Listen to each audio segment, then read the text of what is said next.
ce qui compte, c'est l'histoire des collectivités. Alors pourquoi? Pour une raison très simple. C'est parce que, alors que le pacte financier fiscal n'est pas élaboré, il n'est même pas commencé. On nous a proposé une délibération, met en œuvre une mesure qui peut-être sera dans le pacte financier et fiscal. Et ça, c'est inacceptable. Premier point. Mais c'est pas ça le deuxième point. C'est que,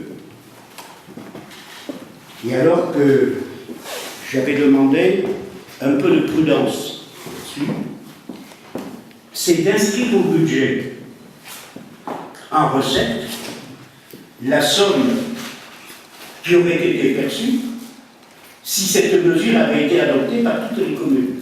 Alors que toutes les communes n'avaient pas délibéré, la preuve, c'est qu'on est en train de le faire. Ce qui était donc une tentative, alors, intimidation, passage à force, on peut dire ce qu'on veut.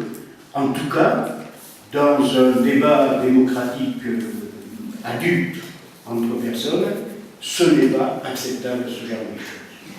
Parce que ça inscrit au budget une recette aléatoire, d'une part, ça l'inscrit avant que les délibérations des conseils municipaux aient été prises, et donc ça considère que les conseils municipaux sont aux ordres du conseil communautaire, ce qui n'est pas du tout l'esprit de la communauté et de l'agglomération. Moi, je suis très surpris, si tu veux, que tu sois le seul là-dessus, alors que je pense que la position expliquée, oui, enfin, on est d'accord, je parle de mon pas de lettre, alors que c'est une position qui me semble intellectuellement au moins claire, et donc défendable, et il y a quand même X communes sur lesquelles les maires devaient prendre ces mêmes positions. J'ai du mal, alors. Eh bien, je vais te dire, je vais t'expliquer. Simplement, je vais t'expliquer. Et à l'appui, il y aura les documents. Premier point, sur les 32 communes, il y en a 27 que ça ne concerne pas. C'est le premier chose. Il y en a 27 que ça ne concerne pas, ça ne les concerne pas. Donc, et celles que ça les concerne différemment. Alors je vais prendre un exemple. Telle commune, dont je ne citerai pas le nom, il n'y avait rien en 2001, donc rien n'a été transféré. Ça veut dire, alors il s'agit par exemple d'Alonne. Alors qu'est-ce que ça représente pour Alonne? Le reversement demandé, le reversement fiscal demandé, ça représente, tu le vois, 3 749 €. La capacité nette d'autofinancement, tu le sais mieux que moi, c'est ce que la commune peut dépenser pour investir. Donc ça représente pour eux rien du tout. Pourquoi? Parce qu'ils n'ont rien transféré, il n'y avait rien en 2001. Par exemple, le compte euro, c'est pareil, rien n'a été transféré. Et donc on leur demande de reverser 2 215 €, c'est-à-dire rien du tout, c'est-à-dire des pourcentages infimes. Pour les communes de Chassé et de Guittré, la situation est aussi particulière, puisqu'elles étaient, c'est un peu compliqué, puisqu'elles étaient membres du district urbain de Saumur, et que la communauté d'agglomération a été constituée comme une extension du district urbain de Saumur. Et donc il n'y a pas eu de transfert de leur part. Donc ça ne représente pas grand-chose non plus. Alors que pour Montreuil, qui en 2001 avait la structure industrielle la plus affirmée, ça représenterait à l'année pleine 1/5 de la capacité d'autofinancement net, c'est-à-dire 20%. Voilà. C'est-à-dire 108 000 € sur une capacité d'autofinancement net de 522 000 €. 20%. C'est insupportable. Voilà. C'est aussi simple que ça. Alors, je te répète, les 27 communes où il n'y a rien en matière industrielle, ça ne les concerne pas. voilà, les autres, pour lesquels ça représente pas grand-chose, y compris pour Saumur d'ailleurs, ça représente pas grand-chose, vous le voyez sur les chiffres, pour nous ça représente une charge supplémentaire insupportable. Charge supplémentaire que je qualifierais d'indue, puisque justement la communauté d'agglomération perçoit la contribution foncière économique qui est justement faite pour ça et qui est très importante venant de Montreuil, puisqu'il y a beaucoup de bâtiments industriels et de grandes surfaces. Voilà. C'est aussi simple que ça. J'ai expliqué tout ça. Voilà, je m'étonne comme toi, mais je pense qu'il y a là aussi, si je peux me permettre, une anticipation sur l'avenir. Je crois que le fait de réclamer, comme j'ai essayé de le faire, comme j'espère la délibération qui va être proposée permettra de le faire, la nécessité de bâtir un pacte financier fiscal complet, assis sur des données objectives, prenant en compte les différences structurelles de chaque commune, permettra enfin de mettre sur pied un pacte qui sera adopté par tout le monde.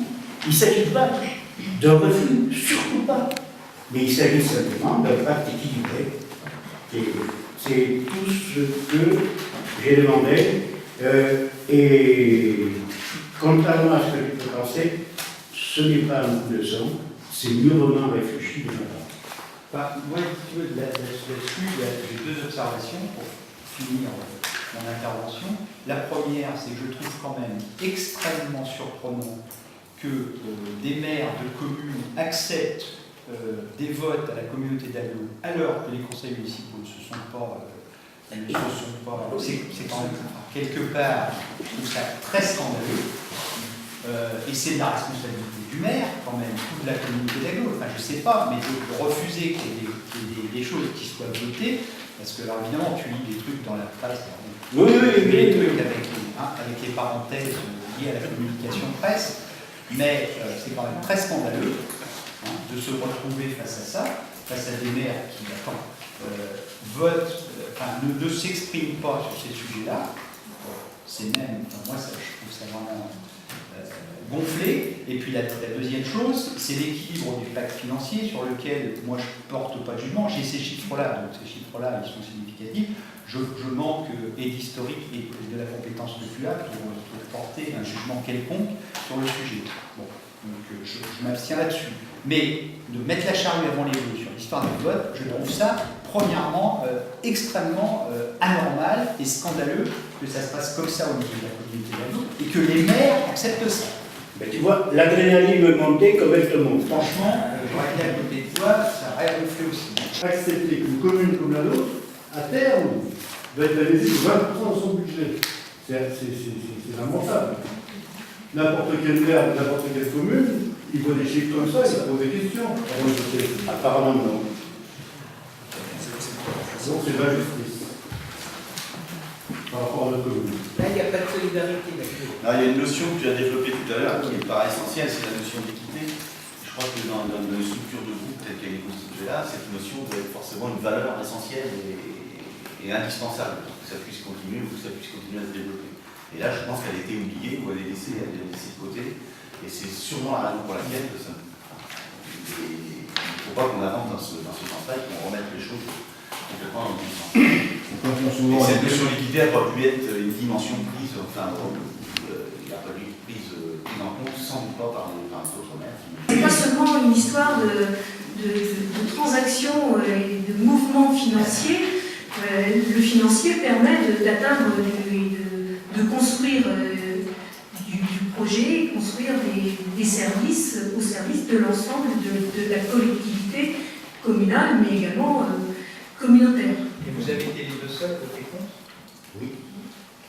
Ce qui est extraordinaire dans cette façon de faire, c'est que le résultat fait qu'on pénalise la commune qui, depuis depuis 50 ans, a fait le nécessaire pour créer de l'emploi, créer de l'activité industrielle ou sur place. Ah oui, Jean, mais ça c'est le fait qu'il y a une zone industrielle ici, qu'elle est pour la lune. Attends, Ça c'est... Et Après, ce qui s'est passé... historiquement, ici, autour de cette table, il a fallu parfois prendre des décisions extrêmement difficiles où on engageait, lorsque c'était une responsabilité communale et exclusivement, on engageait les fonds de la commune pour qu'il y ait des entreprises puissent s'installer. Et c'était pas rien. Quand c'est ton propre prenons, tu fais ce que tu veux, mais quand tu mets dans le pot de l'argent public, je t'avoue que c'était pas toujours facile. Et maintenant, on vient presque nous pénaliser d'avoir osé. Moi, ça me fait un peu mal au cœur. Le pacte financier tel que tu le présentes, C'est bien. ça me semble être quelque chose de raisonnable et donc normal sur le plan du fonctionnement de la communauté d'agglo.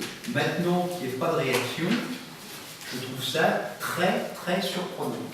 Et j'ai exprimé il n'y a pas si longtemps, je trouve que le premier problème de la communauté d'agglo, c'est que le président de la communauté d'agglo soit maire de Saumur. Je l'ai déjà dit, et je pense que les présidents de communauté seraient même des adjoints de la ville de Saumur, ça objectiverait plus facilement les discours et les fonctionnements. Voilà, maintenant...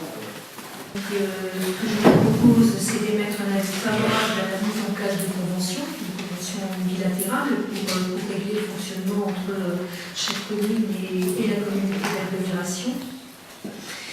Et de dire que ces conventions prendront en compte les caractéristiques de chaque commune et les mouvements financiers de tout ordre intervenus depuis la création de la communauté d'agglomération, et que ces conventions déclineront le pacte financier qui reste bien sûr à élaborer en établissant des modalités avec pour objectif de la poursuite des investissements communautaires, mais également la qualité des services offerts sur chaque commune.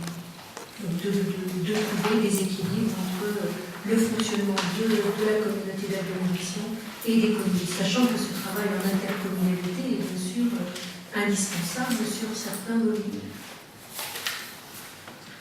Moi, je pense, Jocelyne, qu'il serait important de noter dans les décisions du Conseil, d'une façon ou d'une autre, qu'il est complètement anormal que des décisions du Conseil communautaire soient votées avant que les communes se soient exprimées. Ou alors c'est dans une logique normale qu'on l'accepte, ou alors c'est pas normal. Et si c'est pas normal, on doit l'exprimer. Parce qu'en fait, le premier problème, c'est d'abord ça. Par rapport à ce que Lionel dit, que les maires ont montée une position avant que le municipale. conseil municipal ne délibère. C'est quand même bien. Ça veut bien dire à quoi servent les élus. Le conseil municipal, il sert à délibérer, il va délibérer maintenant et en se positionnant sur... Oui, mais après, je parle d'ailleurs. Je pense que chaque commune, chaque conseil municipal gère... Chacun son fonctionnement. Mais si ça a été voté, les maires ont voté avant que les conseils municipaux ne décident. C'est ce que je viens de dire. C'est important que pour certaines choses, il faille l'unanimité. Sur cette délibération, est-ce qu'il y a cette proposition de délibération, est-ce qu'il y a des oppositions? Est-ce qu'il y a des abstentions? Merci.